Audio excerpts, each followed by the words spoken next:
السلام عليكم ورحمة الله تعالى وبركاته. مشاهدي الأفاضل أينما حللتم، أهلا وسهلا بكم عبر هذا التلاقي الجديد وهذه الحلقة المتجددة بصحبتكم من الآفاق. آفاق هذه المرة تحلق في سماوات العمل الطوعي، العمل المدني المباشر من أهل السودان، وهم الذي ميزه، وهذا العمل الطوعي الذي ميزهم عن سائر الشعوب، إذ كان الشعب السوداني ومنذ الأزل يتقدم الحكومات في العمل الطوعي، العمل الإنساني النبيل. والعمل الإنساني حينما يتخذ أيضا في خط السلام واستقرار الشعوب له طعم ومذاق خاص. نحن بين ظهراني عدد من المنظمات الطوعية التي زارت البحر الأحمر وحضرت في سبيل الوقوف على هذه الولاية مؤازرة لإنسانها ودعما لجهوده، وأيضا استلهام لكثير من البرامج التي انتظمت في هذه الولاية. عبر هذا الحوار من الآفاق نرحب بالإخوة الأعزاء داخل الاستوديو، الأخ الكريم الفاضل الأستاذ عثمان حسن المكابرابي، مجموعة منظمات السودان الخيرية. أهلا بك. عليكم السلام ورحمة الله تعالى وبركاته. وأرحب بالأخوة الفضلة الأستاذة هبة محمد عبدو، منظمة غوث لضحايا الحروب والنزاعات المسلحة. أهلا بك أستاذة هبة. مرحبا بكم تلفزيون البحر الأحمر، وشكرا لاستضافتكم الكريمة. أستاذ عثمان، لماذا العمل الطوعي؟ وحدثنا عن مجموعة السودان الخيرية. بسم الله والصلاة والسلام على أشرف خلق الله. أولا، العمل الطوعي هو عمل في سبيل الله سبحانه وتعالى، وهو عملا يجزي به كل إنسان يقوم به بالنفس والمال أو أيا كان عايز يقدمه. ونحن كمجموعة، وأنا بقول كل مجموعات وليس مجموعة واحدة أو سودان أو كل المجموعات، وبطوف كل ولايات السودان والحمد لله. بكون مجموعة فيها 6-7 منظمات، وبنستهدف كل ولايات السودان. والمرة دي عزم علينا أن نستهدف ولاية البحر الأحمر، وأنا دي بالنسبة لي دي المرة الثالثة في ولاية البحر الأحمر إني أعمل عمل طوعي. وبحمد الله ربنا أكرمنا بهذه المجموعة الطيبة الكريمة أن ننسق مع أخونا. وأول حاجة أنا بشكر تلفزيون ولاية البحر الأحمر وحفاوة ناس البحر الأحمر واستقبالهم ناس البحر الأحمر، وعلى رأسهم منظمة كافلون التي هي فعلا هي منظمة طوعية تسعى لكفالة كل الناس حتى للمنظمات الجاية داخل ولاية البحر الأحمر. ومن هنا وبلغكم تحيات أخونا الأستاذ أحمد آدم والأخ الأمين العام للهلال الأحمر وكل المنظمات المجتمع المدني في ولاية خرطوم. ونحن نعتبر نفسنا مش ولاية خرطوم، نحن نعتبر نفسنا بنطوف على كل ولايات السودان. تمام. وبحمد لله الآن نحن كمجموعة جينا ورحبوا بنا ترحيب كاملا في 4 محليات، واستقبلونا المواطنين استقبالا حارا. وفعلا قدمنا شيء بسيط، لكن في نفس المواطن كان شيء كبير جدا. تمام. نحن قدمنا حاجة بسيطة، لكن في نفس المواطن اللي جينا له، أنا جيت كثير البحر الأحمر لقيت فيه تغيير كبير خالص، يعني حتى في الصحة، في التعليم، في الثقافة، حتى في ثقافة العمل الطوعي. ولقيت كل من نجي، وأشكر شكر جزيلا أخونا مكي معتمد توكر، قابلنا في الشارع برا، في السالة، في الشارع قابلنا مقابلة عظيمة جدا. أشكر كل أخواننا المعتمدين اللي وقفوا معنا، وبالذات الأهالي والنظار. يعني أنا كل ما نجي الولاية بنلقى فيه سقف في التثقيف للعمل الطوعي، ونحن والله ما واجهتنا أي مشكلة في العمل الطوعي في ولاية خرطوم، مع أن احنا بنطوف 18 ولاية من ولايات السودان. يعني ما قاعدين نقعد فترة معينة، وإلا نستهدف ياتي ولاية عشان نمشي نرفع معنوياتها. ولكن لقينا كل الولايات الحمد لله ما في، وبالذات بخص أهل الشرق صعب مدة اليد بتاعتهم. إنسان الشرق إنسان عفيف جدا، إنسان نظيف، إنسان هو فعلا يستحق أن نجد من جانبه في الصحة وفي التعليم بالذات يعني. وحتى احنا المرة دي وقفنا على معاهم في تصحيح البيئة، وجزاهم الله خيرا. اليوم زرنا بعد ما انتهينا من الطواف بتاعنا، وكان طوافنا في يعني بأمانة كان طواف 100%. وحاولنا نزور أمانة الولاية، واستقبلنا أخونا الباهي استقبال حار جدا، واتصل بكل الوزراء المعنيين، ما فيهم وزير الصحة أخونا الكباشي، وما فيهم الوزيرة الرعاية الاجتماعية أختنا الدكتورة فاطمة. ونحن من هنا وأنا بالذات بحيي ولاية البحر الأحمر. تمام، كتر خيرك. أستاذة هبة. مرحبا بك أخي مزمل. في الحقيقة الكلام عن العمل الطوعي بياخد الزول لحتات بعيدة بجد يعني، لأنه مجرد ما أنت تخش أو ترهن نفسك لخدمة الناس ما بتحس تاني بحاجة صراحة، لأنه دي حاجة يعني اختصاها الناس أو اختصاها رب العالمين لناس معينين. يعني ربنا قال هناك أناس اختصهم الله بقضاء حوائج. نسأل الله أن نكون من الناس دي يعني. فالعمل الطوعي بجد احتمال هو يكون المنفذ الوحيد لمشاريع كثيرة عايزة تنفذها الحكومة عن طريق منظمات المجتمع المدني.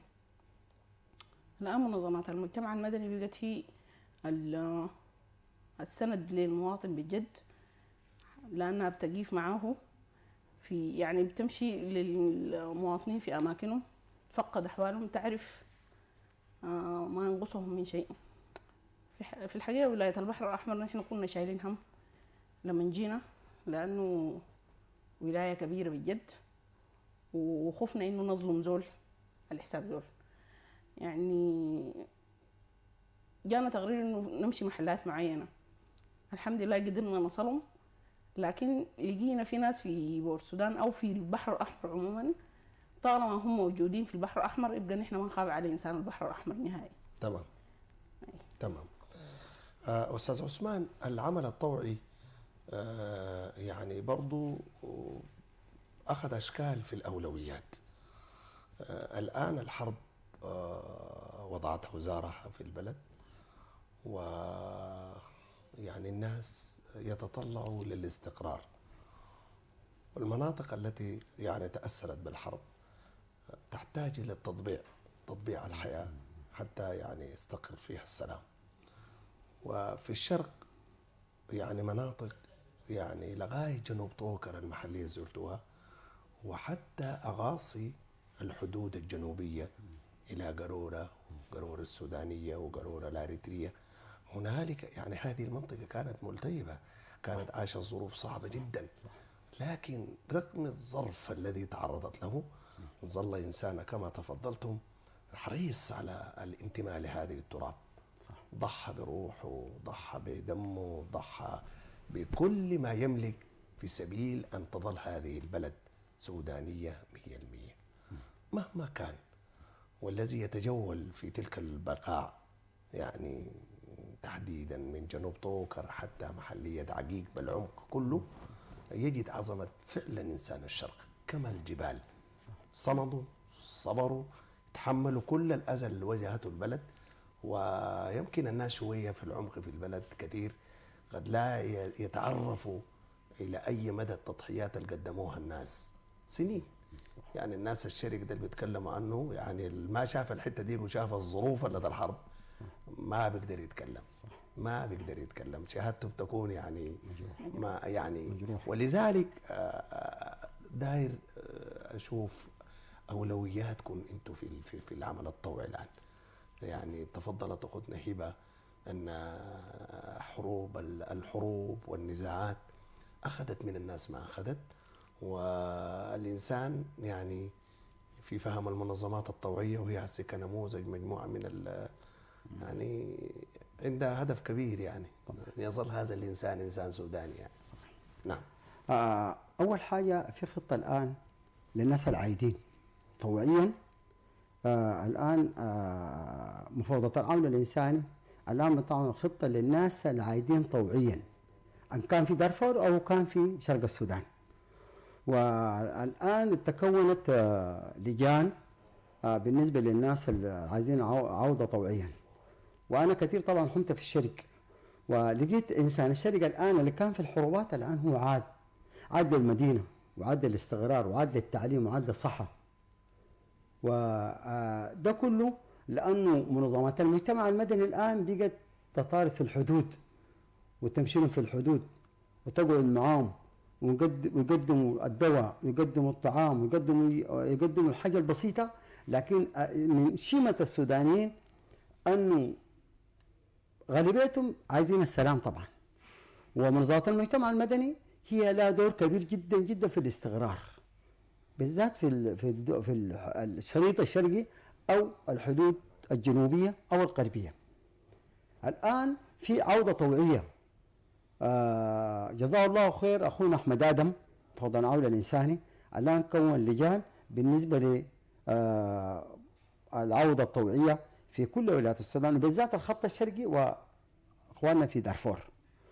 والآن لما نجي نمشي كمنظمات، حتى الناس اللي كانوا قبل خطوا سلاحهم وعرفوا أنه الآن في سلام. السلام وين؟ لأنه إحنا بنمشي كمنظمات مجتمع مدني، ما بنمشي كحكومة، بنمشي كمنظمات مجتمع مدني. تلقى فينا الغفير، وتلقى فينا الدكتور، وتلقى البروف، وتلقى المرأة معانا. يعني حتى المرأة، وأنا من هنا والله بحيي المرأة في المنظمات. يعني غالبا إحنا يعني بنحاول، يعني إحنا الآن يمكن السودان ما يقل عن 17,000 منظمة. يعني 17,000 منظمة دي لو اشتغلت كل منظمة 23 كيلو في ولاية السودان يمكن أغطي السودان كله. ومن هنا ويعني أنا بشوف أنه الآن المنظمات هي لها دور كبير جدا في السلام وفي الاستقرار. تمام. وفي العودة. تمام. الأولويات عندكم شنو؟ الأولويات إحنا عندنا لسان اللي بتاع العودة ده بالذات، أنه لازم نقف معاه عشان يكون مستقر، عشان يخش التعليم، عشان يخش الصحة، عشان يخش أنه يخش الحياة. القبيل كان من أجل عشان السلاح وخش الغاب. تمام.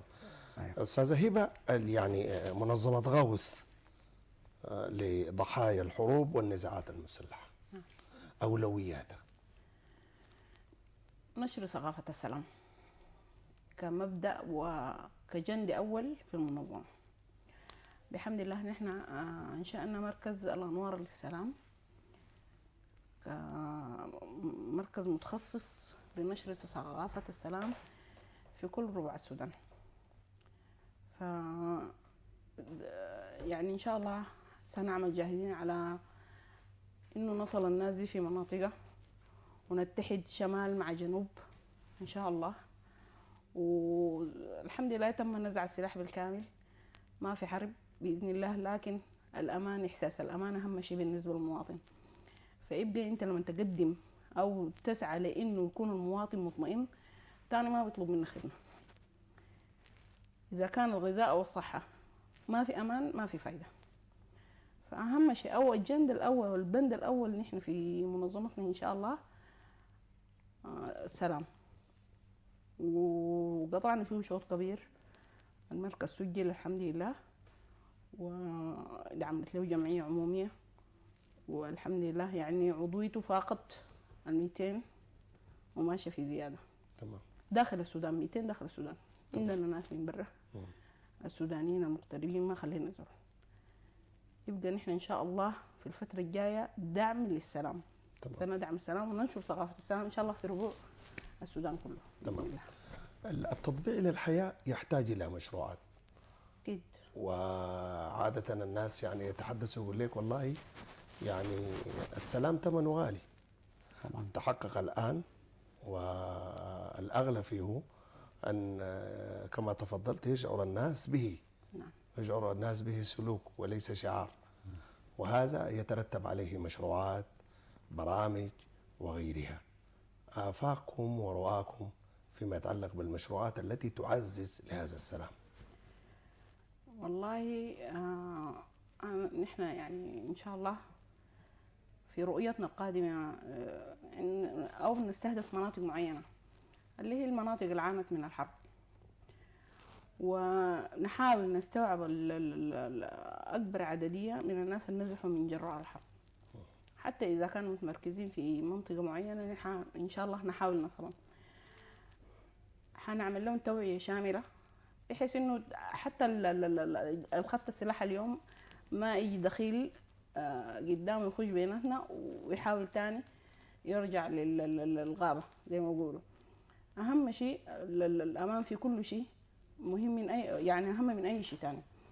فنشر ثقافة السلام والتوعية وإحساس المواطن بالأمان يعني داير مجهود كبير من الحكومة ومن منظمات المجتمع المدني. تمام. الحرب برضو لها ضحايا. أكيد. والضحايا كثيرون، ونحن يعني الناس أيضا يتحدثون عن مشروعات للتعويض، تعويض الأطراف وغيرها. والمنظمات يعني القانون أعطاها ميزات دخول المعدات وجلب الخبرات، وأيضا كثير من المميزات التي يمكن. فمنظمة غوث لضحايا الحروب والنزاعات المسلحة بالضرورة عندها أولويات أيضا تجاه هذا القطاع الكبير الذي يعني ليس بالضرورة حمل السلاح، وإنما كثيرون يعني فقدوا أطرافهم، وكثير من جراء تداعيات الحرب. نعم. ضحايا الحروب ما بس الزول اللي مسك السلاح، بالتأكيد الزول اللي قاعد آمن في بيته وتضرر من الحرب هو أكتر إنسان يعني يستحق إنه الناس تصله، لأنه ما رفع سلاح في وجه زول وحاجة جاته إنه يبقى نحن ما مستهدفين حملة السلاح فقط، نحن ضحايا الحروب عموما. منظمة غوث إن شاء الله في خطتها بشراكة مع منظمة السودان، مجموعة شبكة منظمات السودان. هي طبعا منظمة السودان منظمة عالمية أو دولية. إن شاء الله نعمل معها شراكة وشراكة مع منظمات أخرى بحيث إنه يكون العمل كبير. نحن ما نمشي لنا بحاجة بسيطة ونستهدف فئة بسيطة. إن شاء الله نوسع دائرة الاستهداف ونصل الإنسان اللي بيعاني من جراء الحروب، ونحاول بقدر الإمكان نقدم له خدمة صحية تعليمية تربوية دعوية.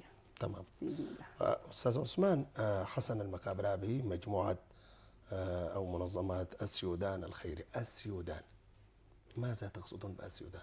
أيوة، السودان هي مقصودة بمجموعة كل المنظمات السودانية الخالصة الوطنية. وأنا بتكلم عن كل المنظمات الطبية والخدمية والإوائية. ونحن رئيس الجمهورية ذاته ريحنا راحة كاملة جدا بوقف إطلاق النار ذاته. تمام. خلانا نحن نتحرك ونجوب في كل ولايات السودان. تمام. وأنا بستهدف كل الولايات وليس ولاية معينة ببعضها.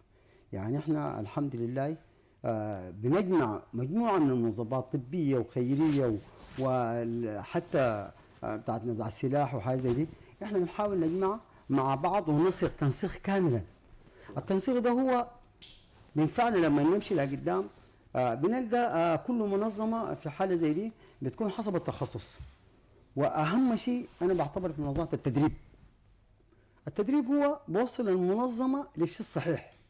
أكيد هو يكون هو العضو أو المنظمة هي أيا كان، مثل في العيون، مثل في تخصصات في القلب، مثل تخصصات في المعامل.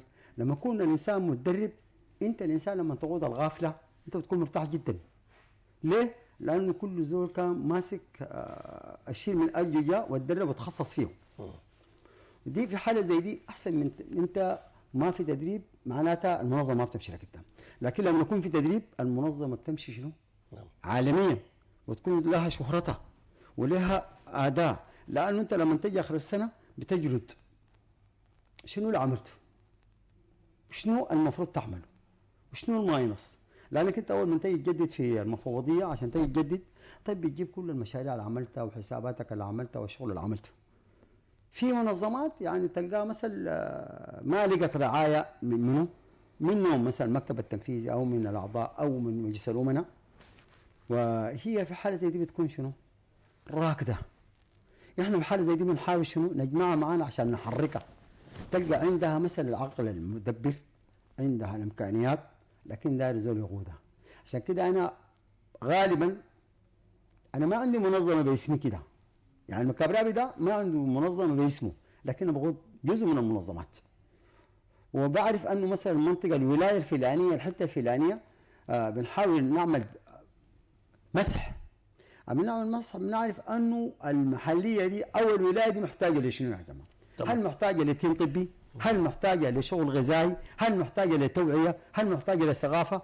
ونحن الان بنركز في ثقافه السلام، لانه ثقافه السلام دي بتخلينا نخط السلاح، بتخلينا الزول المريض ده ذاته بيجي للطبيب ويشكي له بكل حاجه. الان زيارتي للمره الثانيه او الثالثه للبحر الاحمر اختلفت اختلاف توتال. انا جيت الان انسان البحر الاحمر بقى واعي شديد خالص، الحمد لله. ولقيت في تعليم ولقيت في صحه. انا جيت في مراكز الان في مناطق بين الجبال بالطاقه الشمسيه وعلى مستوى، ولقيت في دواء بالمجان وفي دواء بال اسمه شنو هو بالتامين. ونحن الدواء بنجيبه لما نشوف شغل زي ده، حتى نشوف الطبيب بنخلي له الدواء ده، لكن الدواء بشرط يكون الاكسبير بتاعه يكون اقل حاجه سنتين او حاجه زي دي. ليه؟ لانه الانسان لما يجي مساعد طبي او حاجه، لما يلقى الدواء عليه فتره، احنا بالذات يعني بنركز تركيز شديد جدا على الاكسبير، ما يكون في السبيرت، عشان الزياده بتاعتنا ما تكون بالسالب، لازم تكون بشنو؟ بالموجب. تمام. العمل الطوعي برضو هو يعني صراحة هو لذيذ، والله هو لذيذ مذاق للناس المؤمنين. اي والله هو مذاق. أنا داير أسألك، يعني تحدثت عن الطب، إلى أين الآن أطباء السودان هم رهن إشارة العمل الطوعي؟ والله انا قدامك زول تغني، انا زول بتاع معامل اساسا، وانا جاتني الفكره دي وانا يعني كذا 15 سنه لورا، ولما جيت فرغت في التفرغ النهائي. انا الان ما عندي وظيفه غير العمل الطوعي، ما عندي وظيفه في الدوله، انا قدام ما عندي وظيفه في الدوله. انا لما لقيت العمل الطوعي اني نمشي اقدم حاجه للمسكين، انا برتاح راحه شديده جدا. فعلا اولادي بملوا كله، بقول له يا اخي انا خليتكم لله وماشي لله. عشان كده الان انا لما نمشي لي لمحليه ولا ولايه، والله انا ما بشعر بالتعب. ليه؟ من الانسان الماشي له، لانه بقابلني مقابله عجيبه جدا. انا كل يوم بقابلني وش جديد، وبقول السودان والله بخيره. عشان كده الواحد بذوق ما يعرف العمل الطوعي ولا ما يتخصص فيهم. يعني إلى أين الاستجابة معك؟ الأطباء المساعدين في الحقل الطبي ما في هم حد يعني الآن للإشارة. توجه دعوة بيجوا ولا التمنع ولا التمنع؟ لا انا بنسق معاهم، بجتمع معاهم اجتماعين 3 اجتماعات. يا اخواننا والله الحته المشيله دي مثل فيها جبال، فيها صعوبه، فيها كده فيها كده، والدار يقدم عذره اخواننا من هسه عشان احنا نشوف بديل لهم. لكن غالبيا بيطلعوا معنا، وفي شباب الان تخرجوا امتياز ونواب طوالي ده يندفع معنا. بقول يا مكابرابي تعال يا اخي انت يوم في الليل ويوم فين ويوم في الجنوب ويوم في الغرب، يا اخي احنا عايزين نمشي معاك. فعلا يمشوا معانا، احنا بنعيش عشاء عجيبه جدا جدا. اول حاجه بيكون بيناتنا في تنسيق وبيناتنا في تعارف وبيناتنا في يعني بعد نتفرق من بعض تلقى تليفوناتنا شغاله، يا اخي انت كيف؟ يا دكتور يا دكتوره انتوا كيف الان؟ يعني بقت حتى خليط من الاسر مع بعض. والمناطق اللي بنمشي لها بنصادق فيها الناس عشان شنو؟ عشان نخدم عندهم. يعني حتى بنسالهم يا اخواننا انتوا شنو اللي عندكم السايد مثلا، المرض اللي عندكم، الحاجه اللي عندكم، بنلقى يعني بنصل للهدف، بنصل له سريع جدا. ليه؟ بالتناسق الاطباء مع بعض والمساعدين مع بعض والمنظمات مع بعض. هبه؟ والله مكابرابي طبعا. نعم، هو اصلا الطب حديث الروح للروح. مهنه انسانيه بحته. فاداء القسم والولاء ده في حد ذاته تخيل لي ده بيديك احساس انه الطبيب ده رهن اشارتك في اي لحظه. نحن ما طرقنا باب طبيب او حتى اطباء الامتياز، الاطباء المتخصصين، ما طرقنا باب طبيب الا ولقيناه تحت امرنا ورهن اشارتنا. نحن الان جايه معانا منظمات متخصصه في مجالات معينه، مجالات طبيه، منظمه الحبر للعيون، دي جابوا- اكثر الامراض بتحسوا انها فيها انتشار مرض العيون وكذا وكذا. طبعا ايوه هنا طبعا مرض إنسان العيون البحر دي، الأحمر بيعاني من مشكله في الجلوكوما، حساسيه الرمد. شبكيه أيوة وحاجات مشكلة. كلها بالنسبه لهم. ايوه الحمد لله ان احنا الناس الحبر ما قصروا معانا، منظمه الحبر للعيون، ومن هنا بقدم لها صوت شكر او برسل لها صوت شكر على العمل الجليل. رسل لنا 2 كادر طبي باجهزتهم بنظاراتهم بصريات كامله او اجهزه كامله، الحمد لله قاموا بعمل. والله نحمد الله انه ربنا وفقنا في تمام اختيار المنظمه دي، تمام فما طرقنا بابه الحمد لله الا كان مفتوح على مصراعيه. تمام. استاذ عثمان، يعني مساله المشاركات المجتمعيه ايضا مقابله المجتمع، يعني انا حاولت ان نعزز لدور الطبيب السوداني. هذا الطبيب الانسان صاحب الهمه، الوقت مهوله وقت كله للناس، لاجل الصحه لاجل العافيه، ودي غيمنا في طبيبنا السوداني مهما كان من الظروف ومهما الناس يتحدثوا هنا. طبيبنا السوداني يرفع الراس. العاملين في الحقل الطبي ناس في قمة الامتياز، في قمة الإيثار، في قمة التضحية. أيضا بالمقابل المجتمع المدني لاحظت أنه يعني أنت أشدت، قلت إنسان الشرق، إنسان راسه مرفوع. طبعا القبائل، طبعا. الأعيان، العادات. الأمراء، الناس طبعا الشرق هو قبائل متعدده، ولهجاتها ذات لهجات متعدده طبعا. يعني مثلا غرب البحر وتجد جنوبه وتجي شرقها حدودها مع قروره والمناطق دي، وهو لهجاتهم طبعا متعدده، لكن بعد ده استقبالهم يعني احنا بنحاول نجيب زول من منطقه معينه عشان يترجم له مع الطبيب. الطبيب هنا بيشعر بشو؟ بيشعر بالراحه النفسيه، انه هو فعلا جاء لانسان بسيط عشان يقدم له خدمه. بيختلف عن انسان المدينه. وانا من هنا بناشد وزاره الصحه في كل ولايات السودان ان يقفوا مع منظمه المجتمع المدني، لانه هي اللي بتصل للمواطن في مكانه. يعني ما ممكن الليله طبيب يتحرك له لمنطقه بعيده وهو عنده مركز صحي، لكن احنا نتحرك حتى لو كان جبالنا يصلغوا وكان اي شيء يصلغوا ليه، لانه هم جايين لهدف معين لمواطن يوصلوا.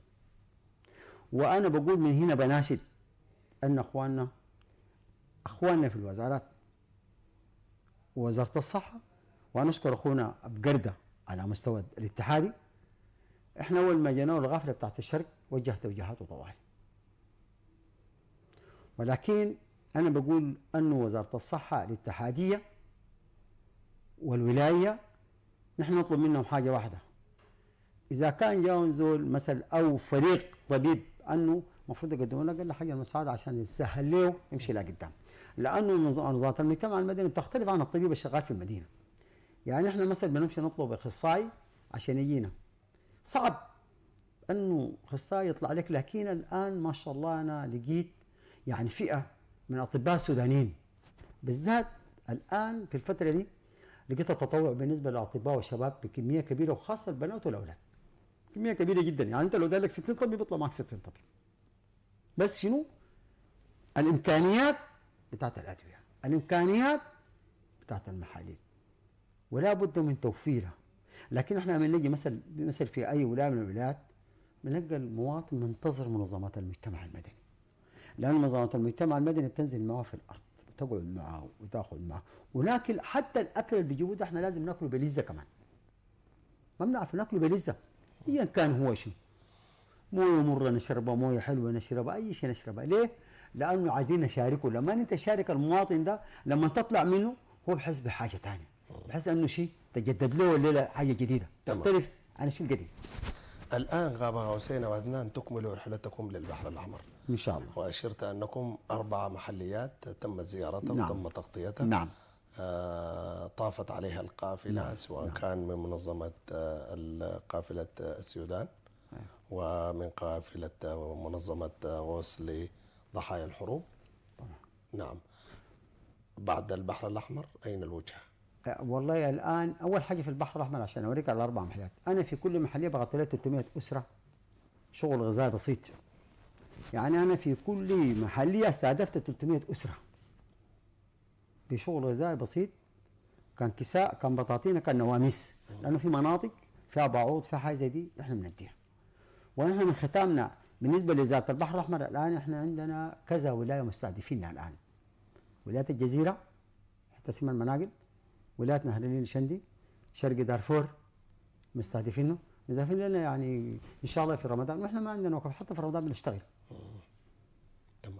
في رمضان ده بنشتغل. تمام. لكن انا اول حاجه بقدم شكر لولايه البحر الاحمر حتى على راس الولايه فوق، وبقدم صوت شكر خاص لمنظمه كافلون التي كفلتنا فعلا في الاعاشه وفي السكن وحتى في الترحيلات.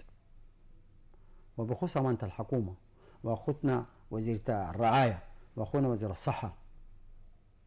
الناس يعني احنا لما اليوم مشيت طفت الولايه وامانه الولايه، استقبال كان قوي جدا جدا، كاننا بنعرف الناس دي لنا سنين. تمام. وانا من هنا بناشد والله، احنا في كل ولايه لما نمشي الوزير ما بنلقى في قدامنا في اعتراض، ولا السكرتير يقول لك ما تخش ولا كده، يعني اختلاف عن المركز. يعني انا اقولها بوضوح، يعني انا ما اقول واضح. انا اليوم لما جيت قابلت 3 وزراء، والثلاثه وزراء انا ما في حد وقف لي قال لي يا اخي انتظر انت منو ولا ساعه كم انت من وين؟ غافله فلان. افتح الباب، فتح الباب وعلى خشينا. انا بقول ان شاء الله الحظ والحزينه في وزاره البحر الاحمر وكل الوزارات. انا اناشد كل ولايات السودان ان يحظوا حظ الوزراء. الان اي وزير انت تخش له في 5 دقائق انت تقابله مشكلتك تتحل. انا ما شفتها الا في البحر الاحمر. وشكرا جزيلا. تمام. استاذه هبه. في الختام يعني والله أنا حزينة حزن شديد إنه أنا حفارق ولاية البحر الأحمر. أنا بسمع عن البحر الأحمر، ما جيت قبل كده، لكن تأخذني يعني أنا ما عارفة، أنا زي ما دار أفارق الولاية دي.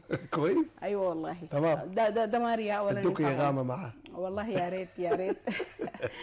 لأنه أنا لقيت إنسان البحر الأحمر إنسان مضياف وكريم لأبعد حد. الحمد لله. ما الكلام ده ما عشانكم انتوا، والله تمام. والله والله الحمد لله. يعني انا اقولها. الحمد لله. والحمد لله انه في ناس في البحر الاحمر هامين بانسان البحر الاحمر، بما فيهم الوزير عيسى الكباشي وزير الصحه، دكتوره فاطمه وزيره الرعايه الاجتماعيه، فتحت لنا بابا وقعدت معانا رغم انه ما ماخذين مواعيد سابقه مع واحد من الوزراء دي بالتلفون، اتصال هاتفي طوالي. تتفضلوا يا اخوان. العام للحكومه. نعم. اخونا الباهي امانه الحكومه هو رتب لنا الشغل ده كله برضه من غير مواعيد مسبقه. كتر خيره. ده واجب طبعا، واجب للاداري الناجح. ايوه نحن ما تعودنا على الكلام ده، ولكن نحمد الله كثيرا على انه نحن جينا. دي انا بعتبرها تجربه ما عندها مثيل، تجربتنا في ولايه البحر الاحمر. احنا كنا خايفين ومتخوفين من انسان البحر الاحمر، لكن لقيناه انسان واعي وانسان متفهم، والحمد لله ماشي في تطور منقطع النظير. احتمال ثاني ما نجي البحر الاحمر ليه؟ لانه يمكن ما يكونوا محتاجين لنا، لانه الحمد لله يوصلوا يعني عندهم ناس هامين بيهم بجد، منهم منظمه كافلون دي اقدم لها صوت شكر وشكر خاص جدا جدا، لانه هي المنظمه التي استقبلتنا واحتوتنا وساعدتنا في انه ذاته نحن نصل المناطق دي. المعتمدين معتمد جبيت، معتمد طوكر، ايوه، ومعتمد سواكن. ساكن ما قابلنا. ما قابلتم؟ ما قابلنا.